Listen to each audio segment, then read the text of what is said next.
आधी रात का समय था। सिया अपने कमरे में अकेली बैठी थी। खिड़की के बाहर तेज बारिश हो रही थी और बिजली की चमक कभी कभी पूरे कमरे को सफेद कर देती थी। कमरे में बस घड़ी की टिक टिक और बारिश की आवाज सुनाई दे रही थी।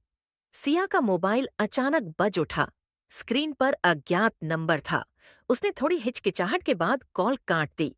कुछ ही सेकंड बाद एक मैसेज आया, कॉल मत उठाना। सिया के रोंगटे खड़े हो गए। उसने घबराकर इधर उधर देखा, लेकिन कोई नहीं था। तभी फोन फिर से बजा। इस बार भी वही अज्ञात नंबर था। सिया ने कांपते हुए फोन उठाया। हेलो, उसने डरते हुए कहा। उधर से एक गहरी भारी आवाज आई, तुमसे कहा था कॉल मत उठाना। कॉल कट गई। उसके बाद एक और मैसेज आया, अब बहुत देर हो चुकी है। अचानक कमरे की बत्तियां झपकीं और बुझ गईं।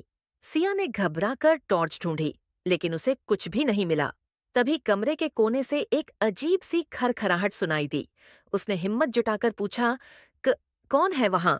कोने से एक साया धीरे धीरे बाहर आया। उसकी आकृति मानवी थी, लेकिन चेहरा भयानक और आंखें खाली थीं। वह सिया की ओर बढ़ने लगा। सिया ने घबराकर पीछे देखा। तभी फोन में एक और मैसेज आया, पीछे मत देखो। सिया ने झटके से मुड़कर देखा, लेकिन वहां कोई नहीं था। जब उसने फिर से सामने देखा, तो वह साया अब एकदम करीब था। उसकी सांसें सिया के चेहरे पर महसूस हो रही थीं। फोन आखिरी बार वाइब्रेट हुआ। अब बचने का कोई रास्ता नहीं।